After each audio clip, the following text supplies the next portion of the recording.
ഇപ്പോൾ Shri C Shamji telephone ലൈനിലുണ്ട്. ഈ വിഷയവുമായി നേരത്തെ തന്നെ ആക്ഷേപങ്ങളൊക്കെ ഉയർത്തിയതാണ്. ഷാംജി, കേൾക്കാമെങ്കിൽ ഇപ്പോൾ ഈ വിഷയത്തിൽ ഒരു 2 ആഴ്ച കഴിഞ്ഞെങ്കിലും പോലീസ് കേസെടുത്തിരിക്കുകയാണ്. ഈ വിഷയവുമായി ബന്ധപ്പെട്ട് ഈ സംഭവത്തിന് ശേഷം ഈ മത്സ്യ മേഖലയിലൊക്കെ തന്നെ ഉണ്ടായിട്ടുള്ള വലിയ ആക്ഷേപങ്ങൾ, വലിയ പരാതികൾ, അതൊക്കെ കണക്കിലെടുത്താണ് ഇപ്പോഴത്തെ ഈ കേസ് എന്നറിയുന്നു. എങ്ങനെ പ്രതികരിക്കുന്നു താങ്കൾ? പരമ്പരാഗത മത്സ്യത്തൊഴിലാളികളെല്ലാം ഈ കപ്പൽ അപകടത്തിന് ശേഷം വലിയ പ്രതിസന്ധിയിലും ആശങ്കയിലുമാണ്. ഒന്ന്, ഇതുമായി ബന്ധപ്പെട്ട നിയമങ്ങളെല്ലാം മനസ്സിലാക്കിയത് വെച്ച് ഈ കപ്പൽ കമ്പനിയുടെ കപ്പിത്താനും കപ്പൽ കമ്പനിക്കും എതിരെ ക്രിമിനൽ കുറ്റം നിലനിൽക്കും. അതുകൊണ്ട് അവർക്കെതിരെ നിയമ നടപടി സ്വീകരിക്കണം എന്ന് ആവശ്യപ്പെട്ടുകൊണ്ടാണ് നമ്മൾ പരാതി കൊടുത്തിട്ടുള്ളത്. അതാണ് നമ്മുടെ പരാതി.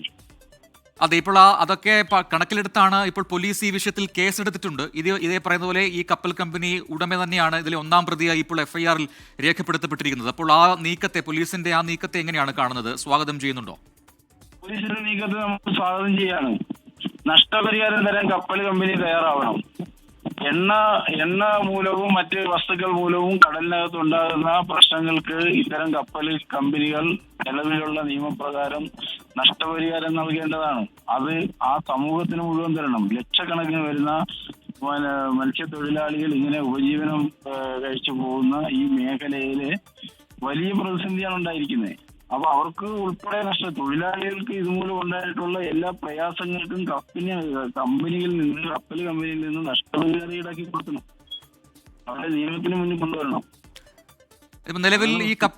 നിലവിൽ ഈ കപ്പൽ കടലിനടിത്തട്ടിലാണ്, മുങ്ങിക്കിടക്കണം. പക്ഷേ അതിലെ പല ഭാഗങ്ങളും ഒക്കെ തന്നെ ഒരുപക്ഷെ കടലിനടിയിലൂടെ ഒഴുകി നടക്കുന്നുണ്ടാവും. ഇപ്പോൾ കഴിഞ്ഞ ദിവസം നമ്മൾ കണ്ടതാണ് മീൻ പിടിക്കാൻ പോയ വലയിൽ അതിലൊരു യന്ത്രഭാഗം, അത് ഇരുമ്പ് കമ്പി പോലുള്ള ഒരു ഭാഗം കുടുങ്ങുന്നതും. അപ്പോൾ അങ്ങനെയുള്ള പ്രതിസന്ധികളും ആശങ്കകളൊക്കെ ഇപ്പോൾ നിലവിൽ അവിടെ തുടരുന്നുണ്ട്. അപ്പോൾ അതിനോട് എങ്ങനെയാണ് ഈ മത്സ്യബന്ധന മേഖലയിലെ ആൾക്കാർ പ്രതികരിക്കുന്നത്? ഇപ്പൊ നമ്മുടെ ജില്ലയില്, ഞാനൊരു പരമ്പരാഗത മത്സ്യത്തൊഴിലാളിയാണ്. നമ്മുടെ ജില്ലയില് ആയിരക്കണക്കിന് മത്സ്യബന്ധന യാനങ്ങൾ ഇനി അങ്ങോട്ട് പണിക്ക് പോകാൻ പോകുന്ന സമയമാണ്. കാര്യം ഇപ്പോൾ ടോൾ ബാൻ കഴിഞ്ഞ് നിൽക്കുന്ന സമയത്ത് പരമ്പരാഗത തൊഴിലാളിക്ക് കൂടുതൽ മീൻ കിട്ടുന്ന ചാകര പ്രതിഭാസങ്ങളെല്ലാം ഉള്ള ജില്ലയാണ് ആലപ്പുഴ. അവിടുത്തെ പ്രശ്നം എന്ന് പറഞ്ഞാൽ ഈ കണ്ടെയ്നറുകളുടെ അവശിഷ്ടങ്ങളെല്ലാം കടലിലുണ്ട്. കടക്കണിയിലായി നിൽക്കുന്ന മത്സ്യത്തൊഴിലാളി വലയും കൊണ്ട് ചെല്ലുമ്പോൾ ഈ കപ്പലിന്റെ അവശിഷ്ടങ്ങളും കണ്ടെയ്നറുകളുടെ അവശിഷ്ടങ്ങളും എല്ലാം ഉടക്കുകളായി മാറും കടലിന്റെ അടിത്തട്ടിൽ. പാവപ്പെട്ട മീൻപിടുത്തക്കാർ ഇത് അറിയാതെ വലയിടും, വലയെല്ലാം നശിച്ചു പോകും. ലക്ഷക്കണക്കിന് രൂപ കടം വാങ്ങിയിട്ടും ലോൺ വാങ്ങിയിട്ടൊക്കെ പോകുന്ന മത്സ്യത്തൊഴിലാളികളാണ്. അങ്ങനെ ഒരു പ്രയാസമുണ്ട്. തടികൾ ഒഴുകി നിൽക്കുന്നതെല്ലാം കടൽ വെള്ളത്തിന്റെ ഒരടിയെല്ലാം താഴ്ചയിലാണ് ഇത് നിൽക്കുന്നത്. അങ്ങനെ വരുമ്പോഴത്തേക്ക് ഉണ്ടാകുന്ന പ്രശ്നം, എഞ്ചിൻ ഓടിച്ചുകൊണ്ട് പോയാൽ എഞ്ചിന് തകരാറുണ്ടാകും, വല ഇട്ടാൽ വലയ്ക്ക് തകരാറുണ്ടാകും.